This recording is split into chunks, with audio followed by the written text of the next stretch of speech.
See you guys. Thanks. Christmas was a busy time for Andrew Aspbury. He needed to leave his girlfriend's place early to make deliveries for his courier business the next morning.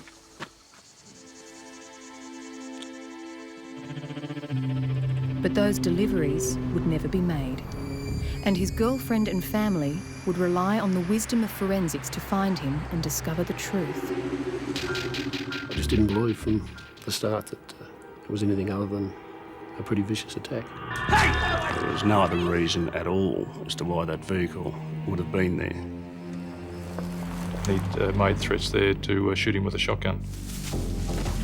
I saw what looked like crushed cherry marks, red, sticky. Luminol normally just reveals small pools of blood, but this is quite an extensive trail. It didn't lend itself that the person had walked off. More likely they'd been carried or dragged away. We knew a lot of what he was telling us was rubbish. And he made some comment about we'd never be able to get him.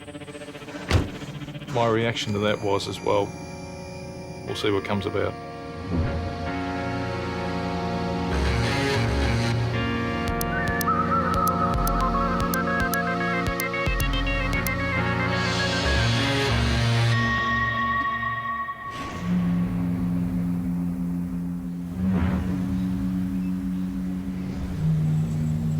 When Andrew Aspbury failed to turn up for work, his family and friends were immediately concerned. His van was parked in his driveway, and yet the 24-year-old was nowhere to be found. The investigation into his disappearance would lead detectives down a path of jealousy, hatred, and lies. Andrew's van was parked in a position where it is normally parked, at the top of the driveway. Andrew's wallet was in the van along with his mobile phone, and according to all who knew Andrew, he just never went anywhere without it. However, there was no damage to the vehicle, there was no signs around the vehicle on immediate inspection that anything untoward had taken place. We went into the house and it was quite obvious that Andrew hadn't slept in his bed. So it was obvious after speaking with friends, relatives and Andrew's girlfriend that he hadn't simply taken a day off work and gone to play golf and forgotten to tell someone about it. Andy was a very hard-working, dependable person. He had a courier delivery service, basically, and the restaurants that he delivered to depended upon him delivering every morning their food for that day. So for him not to turn up at work and not to deliver the food was just totally exceptional. Well, I suppose initially our thoughts were that any number of things may have occurred to Andrew. We weren't sure whether we were in fact investigating a crime at that stage or whether there was a legitimate reason for Andrew not to be found. So we had to explore all avenues. The police raised things like, was he in money trouble? Was he involved in criminal activities or drug activities? As he was a distributor driving around a lot, was he involved in something that was not quite right? As he searched the area, John Aspbury found some unusual spots on the road outside his son's house. And walking down the road, I saw what looked like crushed cherry marks, red, sticky. There were no cherry trees around, so I thought, well, maybe it's blood. When we had a closer look at them, they appeared to be blood, and it certainly drew a more sinister tone to the investigation. If it were blood, it didn't look like a life-threatening amount. So I guess I just was even more confused. Because if he was injured, then, why hadn't he made contact? We immediately sort of started to search the area to see if he was lying unconscious in the bush somewhere close by. And there was another concern. Andrew's girlfriend, Shannon, told the police about his state of mind the last time she saw him, only 14 hours before. It was close to Christmas time. He was working 2 jobs. He was working long hours on those 2 jobs, and that he was somewhat depressed that he couldn't afford to pay for Christmas presents, and that he was probably not going to be able to buy Shannon a Christmas present, which added weight to the theory that perhaps he may have caused self-harm. Andrew had been seeing Shannon for just 5 weeks, but to all who knew them, they were very much in love. He hadn't had a steady girlfriend. He'd had occasional friends. He'd had lots of friends who were girls, but he hadn't sort of been in love before. And it was quite fun to see, because he was happy. 25-year-old Andrew Aspbury was last seen leaving his girlfriend's Eltham house just before 11 p.m. on Thursday. Today, John Aspbury made an emotional plea for help in finding his son. Well, if anybody knows anything, please will they come forward. And I guess, you know, if for some reason Andy's out there, please will he get in touch. It was terribly difficult, those first few days, because you were getting more and more concerned about him being dehydrated or bleeding to death or having a broken leg and lying in pain somewhere. I can remember the second day, we were all out in Warrandyte State Park in the dark. We were out with torches and shouting his name. I mean, it was just ridiculous. There's no way you'd find him in the dark, but you couldn't go home and sleep. We ended up hiring a helicopter to fly around the area, and some of Andy's friends went up as spotters to, you know, use binoculars and fly over the local bush to try and see if they could find anything. But there was no sighting of Andrew. It was summer in Australia, and if he were lying seriously injured in the bush, then his chances of survival quickly diminish. So you gradually begin to think about the worst. 24-year-old Andrew Aspbury was missing. His van was found outside his home, yet his wallet and mobile phone remained on the driver's seat.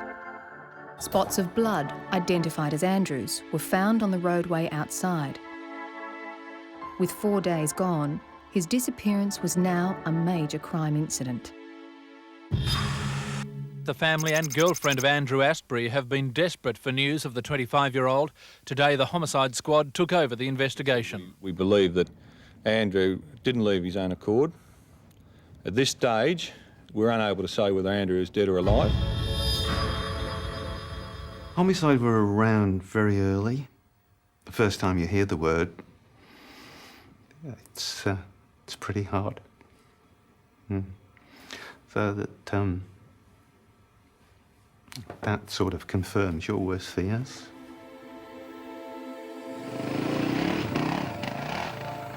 We were told by the local CIB that they'd used the SES over the weekend to search the area, mainly in the area where they'd found the blood droplets. Once we took over the investigation, we decided that we'd use our search and rescue team to search the entire area for the full length of the roadway outside his home and the grass bank outside the house as well. And they discovered a blood-stained knife just off the edge of the roadway. There was quite a pool of blood in that area. And there was also a piece of cardboard with a very partial shoe impression. Both the knife and the cardboard were sent back to the crime scene lab. Detectives hoping that either piece of evidence would lead them to or link them to a crime scene. We had a look at the scene itself. It was obvious that there was too much blood for just a simple accident. We now believe that we were looking at a homicide rather than just a missing person. So it now seemed Andrew was dead. But where was his body? The crime scene may well give detectives a clue, and for that, the forensic team would need to use a standard tool of their trade, and it required total darkness. Luminol is a test that can find very small amounts of blood that aren't visible to the naked eye. It can be very helpful when you are following a trail that you can't actually see. It can pick it up in the night and it'll glow where the blood is. Luminol normally just reveals blood splatter or small pools of blood, but this is quite an extensive trail. And that blood trail extended over nearly 300 metres through the bushland and underneath trees and through the scrub. Could have lent itself that the person was just seriously injured at that stage, but with the amount of blood where the knife was found, it didn't lend itself that the person had walked off. More likely they'd been carried or dragged away. But was it someone large and strong that could carry a body away, or was it somebody helping to carry the body away? Once we got to the end of the Luminol trail, we found another pool of blood right beside a driveway. It just became apparent then that a vehicle had been used to then take the body away. I had no doubt in my mind from that moment that Andrew was dead.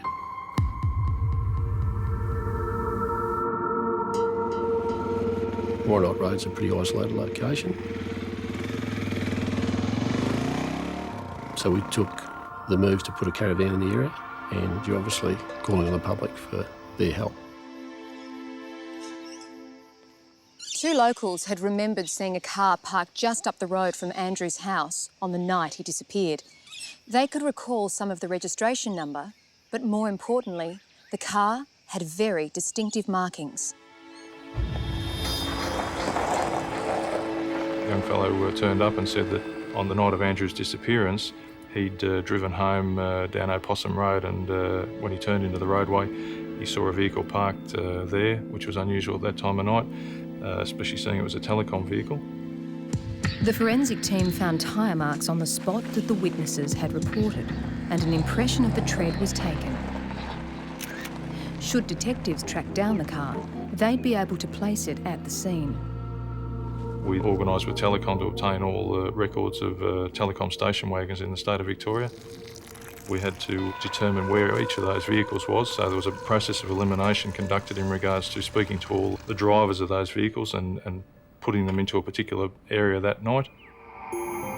After searching the records of more than 3,000 Telecom cars, police came up with one car that couldn't be accounted for the night Andrew Aspbury went missing.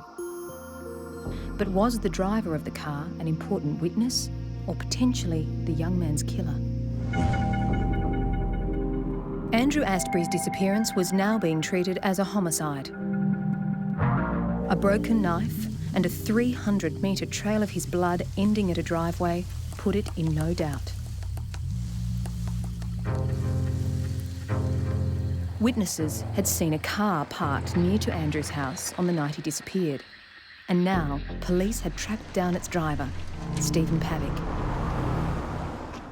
The situation was that Stephen was the ex-boyfriend of Shannon, who was a current girlfriend of Andrew Aspbury. Andrew had become friends with Shannon while working as a courier at her flower shop. It was a platonic relationship at first, but that didn't stop Pavic's intense jealousy. Stephen Pavic was very jealous of Shannon having a friend, being a male friend, being Andrew. We had information from other people, friends, associates, that several times Stephen Pavic had made threats against Andrew Aspbury. He would be enraged and fight and argue with Shannon in relation to Shannon being very friendly with Andrew. 2 months before Andrew disappeared, Pavic's jealousy boiled over at the local pub. When Stephen saw Aspbury there, he started to work himself up into a bit of a frenzy. She arranged to have him here. He then went over and spoke loudly with Aspbury and threatened him, and then threw a beer over Andrew. Hey! Stay away! Which also landed on a female friend of Andrew's at the time. She returned the favour and threw her drink over Pavic, who then got even angrier, and a fight started to develop until the bouncers intervened. As Pavic was leaving the hotel and being evicted by the bouncer, he threatened to kill Andrew. Shannon advised us that there had been other occasions where Pavic had been insanely jealous of Andrew for no good reason, and he'd made threats there to, even on one occasion, to shoot him with a shotgun. She told him not to be so silly about it, but he just continued on with his insane jealousy that there was something going on between Shannon and Andrew, which there wasn't. The night of the pub fight, Shannon ended her relationship with Pavic. A few weeks later, she started dating Andrew, but they kept the relationship quiet, fearing Pavic's reaction. You often see it with a lot of young men. They become insanely jealous of their girlfriends not talking to other boys and that. It's childish and puerile, but obviously Pavic suffered from that along with a lot of young fellows. Just his demeanour across the board showed that at that stage he really hadn't grown up. Pavic's jealousy was extreme, but was he a murderer? Police needed concrete evidence to link him directly to the crime, and they hoped it would be found in Pavic's car. The same car seen by witnesses on the night Andrew disappeared. I noticed that the carpet in the rear of the wagon was a slightly different colour than the carpet in the rest of the car, and that made me think that maybe that had been replaced. We looked for blood traces within the vehicle, but nothing was found. There was a potential that Andrew's body had been conveyed in the back of the car, and that's why the carpet was a different colour. We then knew that he'd purchased the carpet somewhere, so we started looking to where you could buy second-hand Commodore carpets. At a wreckers not far from Pavic's work, the detectives found what they had suspected. A receipt that proved Pavic had bought the carpet the day after Andrew disappeared.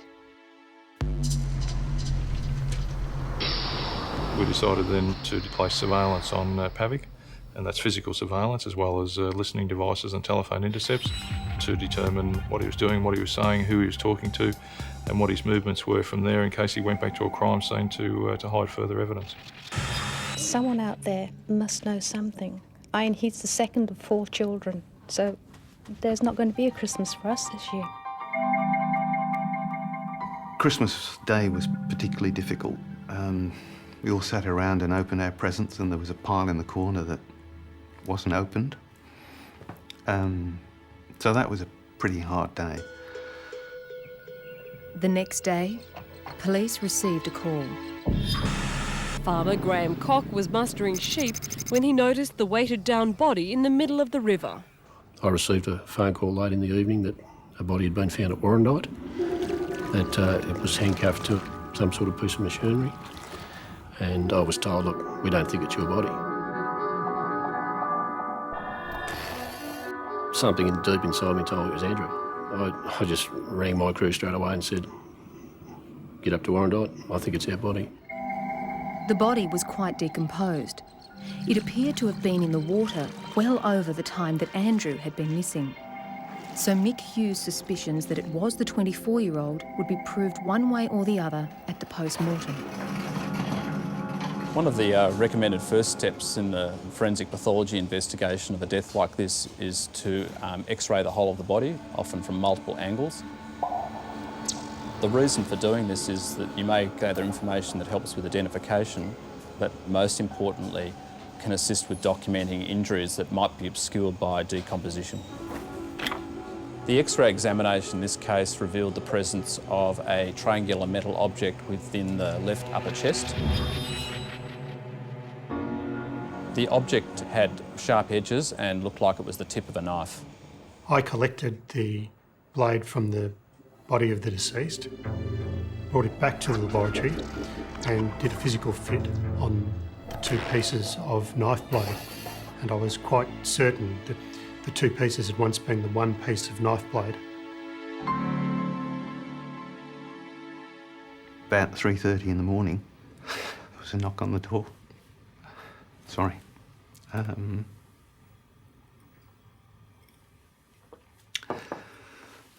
the homicide squad were there and said, shall we put the kettle on?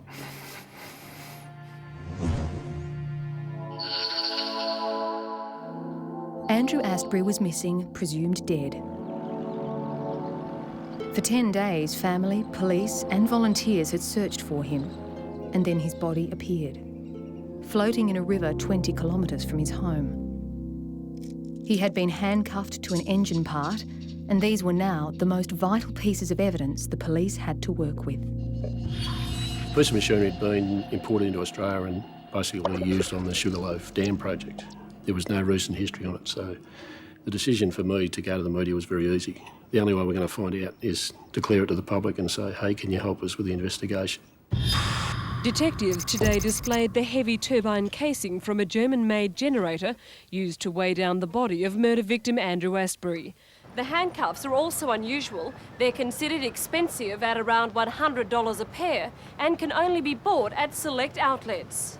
Police today revealed they're hunting at least 2 people. We'll be pouring as many resources as we have into locating the perpetrator or indeed perpetrators of this crime. I don't believe that anyone could lift a body that's handcuffed to that machine. It's just too heavy. Even though Pavic had been spoken to by the Doncaster CIU, he'd never been formally approached and interviewed. And I thought we were at a time where he should be interviewed, given the opportunity to admit or deny the allegations. I intend to interview you in relation to the death of Andrew John Aspbury. You may communicate with or attempt to communicate with a legal practitioner. Do you understand these rights? Yes, can I do that now then? Yeah, just let me finish this. Okay. Oh, the next question was going to be, do you wish to exercise any of these rights before the interview proceeds? Yes, I would. Oh. Pavic spoke to his solicitor, and his answer to every question was the same. On the 15th of December 1994, can you tell me your movements that day? I've got no comment. Do you know a person by the name of Andrew Aspbury? I've got no comment. Do you know a person by the name of Shannon? No comment. Do you drive a Holden Commodore station wagon? No comment. You're employed at Telecom Australia? No comment. As a result of Pavic providing a no-comment interview, we're left with few options. We can either charge him, but we had insufficient evidence at that stage to support the case against him. So it's decided to release him, and we just continue on with our investigation. As I was showing Stephen out of the building, he's obviously very antagonistic towards myself and the others, and he made some comment about we'd never be able to get him. My reaction to that was as well, we'll see what comes about. Stephen Pavic had set the detectives a challenge. Their next move was to link him to the handcuffs used on Andrew's body.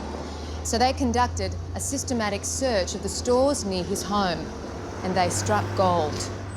Pavic had bought a pair of handcuffs 1 month before the murder. Pavic told the owner of the store that he wanted to purchase the handcuffs for a mate's Buxton. The handcuffs were very expensive handcuffs, they're over $100. The owner recalled saying to Pavic, why don't you buy a cheaper pair? He said, no, I want a very good pair because I used to have a pair and they fell apart. Then there was a breakthrough on the engine part. The next day, we received a phone call from a off-duty young policeman. He had a mate who had spoken with him and said that he knew where the motor part came from, that he'd sent it on a track up in Coldstream. They thought they'd go up and have a look, and if the piece of machinery wasn't there, they'd know, well, it is the piece of machinery we were talking about. They went up there the next day, couldn't find the motor part there, but found some yellow pieces that would have gone with the motor part, so they contacted us at Homicide.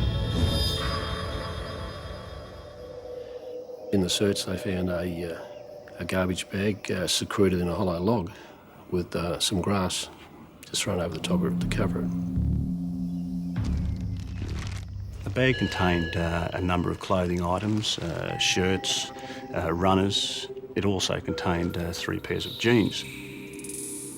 One pair of jeans we could positively identify as belonging to the deceased, Andrew Aspbury. One pair of jeans, there was a big blue S written in texture on the pocket. When that was shown to Shannon, she was able to identify the clothing as belonging to Stephen Pavic, because Pavic's mother always wrote in texture on her 2 sons' clothing to differentiate the 2 boys' clothing. But the garbage bag also contained another pair of jeans, which led us to believe that there were only 2 possible scenarios that may have taken place. And one is 2 persons committed the crime, or 1 person committed the crime and another person helped dispose of the body. That was our thinking at the time. It became essential to know who owned the other set of clothing. After finding the jeans, we knew that the person we were looking for was quite short. Most of Pavic's friends were tall or large, and there was only one person these jeans could have fit who was an associate of Pavic's. We eventually arrested him and spoke to him at our office. We showed him the pair of jeans and he confirmed that they were his, but denied any involvement in the death of Andrew Aspbury and provided us with a plausible explanation as to how his jeans came to be in the bag with the deceased and Pavic's. They'd been left in Pavic's car some weeks prior when they'd been down to the beach. Pavic had told this friend that the clothing had been lost and actually physically gave him $50 to replace that clothing. We believe that after Pavic murdered Aspbury, he then used this person's jeans to wipe the blood off the back section of the vehicle before he stuffed it in the bag with the rest of the clothes. The finding of the black garbage bag with the clothes inside it proved to be the evidence we required to put it beyond any shadow of a doubt that Stephen Pavic was the offender in this case. Also in the bag, gloves and a pair of blood-stained runners, size 11.5, the same size that Stephen Pavic wore. The left tread was consistent with the footprint on the cardboard found next to the murder weapon. Police now had the hard evidence they needed to arrest Pavic. I further put it to you that that's the reason why you went over to Andrew's place that night, because you saw his van in the driveway at your girlfriend's place. What do you say to that? You're just putting words in my mouth. I'm putting an allegation to you, and no, it's not true. Anyway, it's not true. All roads and evidence in regard to Andrew Aspbury's murder were leading to one person, Stephen Pavic. Not only had he threatened Andrew 2 months before, but his bloodied shoes, jeans and gloves were found in a garbage bag near to where Andrew's body was found. This morning, homicide detectives arrested a 24-year-old Eltham man at his work in Preston and are questioning him over the killing. Do you know anything in relation to the disappearance and murder of Andrew Aspbury? Yes. What can you tell me about it?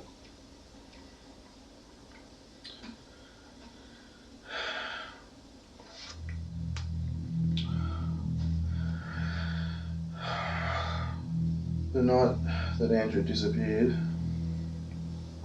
I just went past Shannon's house and saw Andrew's car parked out the front. Just went home. And what have you done once you got home? I just sat down on my bed for a while and just had a beer. And while you're sitting there having a drink, what's happened then? I was just started thinking about Andrew's car being at the front of Shannon's house. Mm-hmm. I wanted Shannon to be my girlfriend again, so I just wanted to find out like what was happening, if he was going out with her or anything. Mm-hmm. Just in case he was, I wanted to like scare him a little bit. I didn't want to hurt him. That's just one thing I didn't want to do. I didn't want to hurt him. I didn't want to cause him any pain or anything like that. I just wanted to scare him a little bit and find out what's happening. So I went into the garage and grabbed a fishing knife, got in the car and drove to Warrandyte.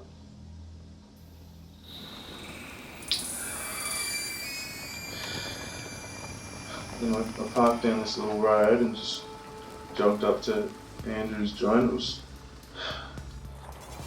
And I was sitting somewhere around here. We can't sort of remember exactly where, just somewhere around there.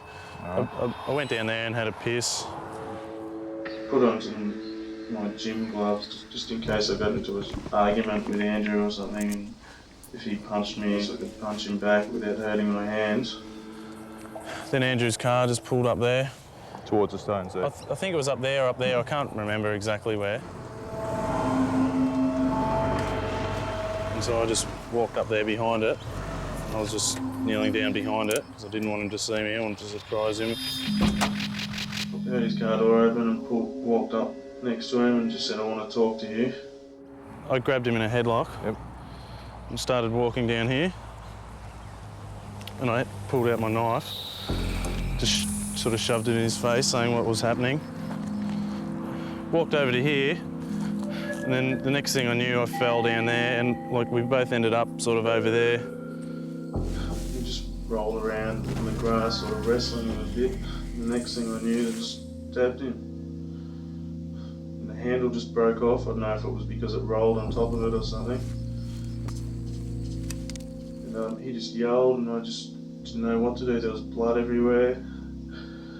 I was just saying sorry, put my hand over his mouth to stop him yelling, because he was just yelling, and I just said sorry and just ran away.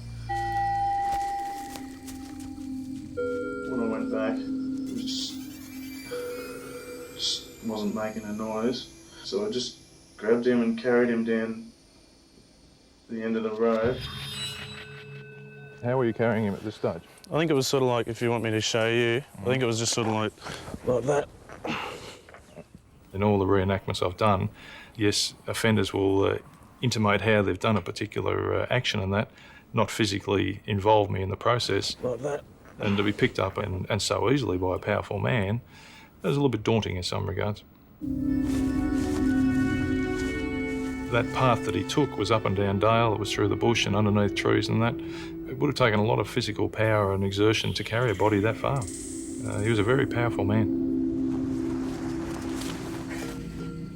I kept dragging him along until I got up to the top.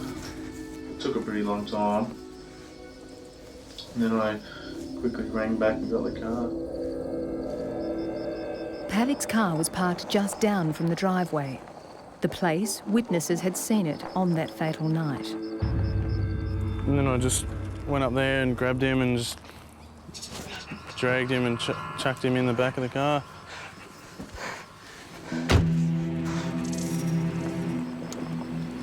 Pavic then drove Andrew's body to bushland, 20 kilometres away.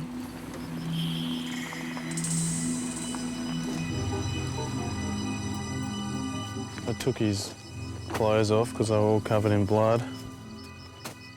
And I had a garbage bag in the car, just with some clothes from a friend of mine. We went down to the beach on the weekend and I had his clothes in and a few towels and stuff. So I just chucked them in there. Just put it in that log, that burnt log down there. Can you just walk in to the close police and point it to? Just in there. Yep. And then when I was walking up, I saw that big yellow thing. Pavic handcuffed Andrew to the engine part and then dumped him in the river.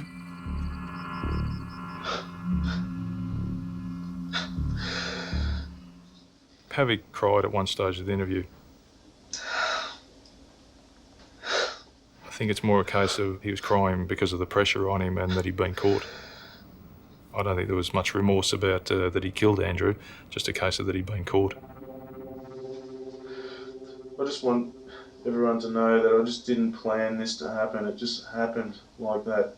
It's something unfortunate. This was the last thing in the world that I wanted to happen. So Stephen Pavic had admitted to killing Andrew Aspbury, yet he was trying to establish a case for manslaughter. However, detectives had evidence it was a premeditated, brutal murder. We knew a lot of what he was telling us was rubbish. So from our point of view, he was putting on a good show. Homicide Squad detectives led Stephen Francis Pavic into the City Watch House late last night after a day of questioning. 24-year-old Stephen Pavic had been charged with the murder of Andrew Aspbury. He had told police that he was there the night Andrew died, but Andrew's death was an accident. I just want everyone to know that I just didn't plan this to happen. It just happened like that. It's something unfortunate. This was the last thing in the world. Throughout his interview and walk around with the police, he reiterated this a number of times. Like, I didn't mean to hurt him down there. Look, I didn't want any of this to happen, and it's just sort of happened. I just want to say that, like, I didn't want this to happen, and I feel terrible about it all. We knew exactly what had taken place, and we knew that he was setting up a manslaughter defence. We knew a lot of what he was telling us was rubbish. And it's totally self-serving. It's to try and convince a judge and jury that it was a spontaneous action that resulted in Andrew's death, and it wasn't. It was a premeditated murder. So from our point of view, he was putting on a good show. Why did you take the knife with you from home to Andrew's house? To try and scare Andrew. I put it to you that you intended to take the knife with you to kill Andrew. What do you say? No way. No way. There's no way I would have done that. He rolled on top of me and I rolled on top of him, and the handle was just busted off. And do you know where the handle was? No, it's somewhere down there, I'd say. I don't know. I think exactly Pavic, like a lot of good lawyers, put in 90% truth and 10% fiction. The bits about it being an accident, I think, was fiction. I thought it was nonsense. I was at the post-mortem and I saw the blade being removed from Andrew's body, and nothing would convince me that he was stabbed accidentally in a struggle. And it was proved fact by the forensic pathologist. A considerable degree of force would need to be applied to the knife to cause the tip to snap off. It appeared that the knife was inserted above the left collarbone and headed almost vertically downwards through the subclavian artery, causing damage to the collarbone and the first rib and entering the upper part of the left chest. Because of the number of injuries to bone seen in this case, the knife was either inserted multiple times through the same injury, or that with a single insertion, the knife was moved around while it was inserted in the body. These features are not consistent with accidental injury and are most consistent with intentional injury. Pavic was just far superior in size and strength, and if Pavic had grabbed him, he wouldn't have had a chance of escaping or fighting back, for that matter. And there was further damning evidence. Police had in their hands proof that this was not the accident that Pavic claimed. We became aware of a conversation with Pavic where Pavic indicated that his intention was to kill Andrew and that he believed that he'd probably get away with a manslaughter. I've spoken to a solicitor, right? Yeah, and when it comes to the crunch, I'm going to spew my guts and tell him what happened. I stabbed the... probably get away with manslaughter. I just have to make sure that, like, no one knew it was premeditated. In that same conversation, we had pretty damning admissions that he'd had premeditation, that he'd laid in wait for Andrew on at least one other occasion, and Andrew hadn't come home. If we don't find evidence in these cases to prove premeditation or an intent to kill, and the story goes before a jury where you have the lovesick fellow who lost his girlfriend and goes to sort it out with a new boyfriend, then most occasions they will get off with a manslaughter. So for us, it was very important that we had those admissions of premeditation. It was clear by now that Stephen Pavic had murdered Andrew Aspbury in cold blood. If there was any doubt as to how callous he'd been, his refusal to say how he dumped the body was a clear sign of his guilt. Just down there and across through there, then down, and then just down to the river. Oh, do you want to come down with us? Look, I don't know, this is sort of dragging on a bit. You sort of know everything now, don't you? Well, we just want to see which way you've come down here, Steve.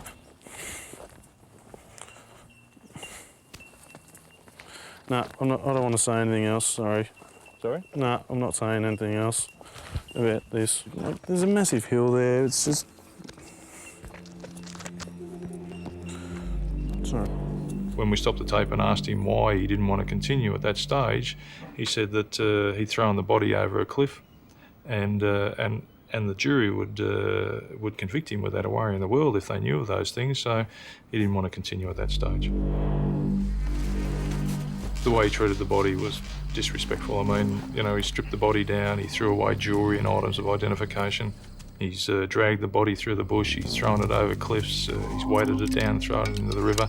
He had no concern about what he was doing to Andrew's body. He just wanted to do what he had to do to get rid of the body. Andrew Aspbury's family and friends walked from the Supreme Court relieved at the guilty verdict, but still reeling from his brutal slaying. At Andrew's funeral, the celebrant said, "Let justice prevail." And, it's good to see it does. There was a big sense of relief when they reached a guilty verdict. It really helped to have confirmed what we felt, that there was no way that this wasn't planned.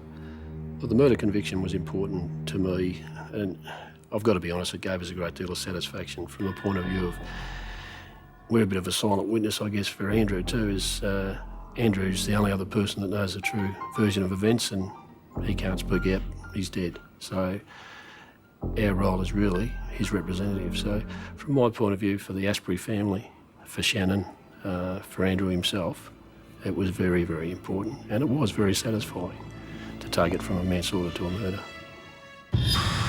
Jilted lover Stephen Francis Pavic has been sentenced to a minimum 13 years jail for murdering a man who'd begun dating his ex-girlfriend.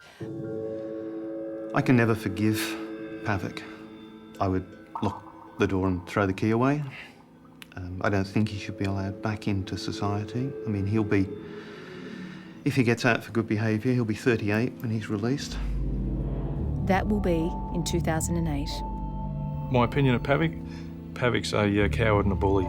He's a cowardly assassin who lay in wait for a smaller, weaker man. They're not the actions of a true man.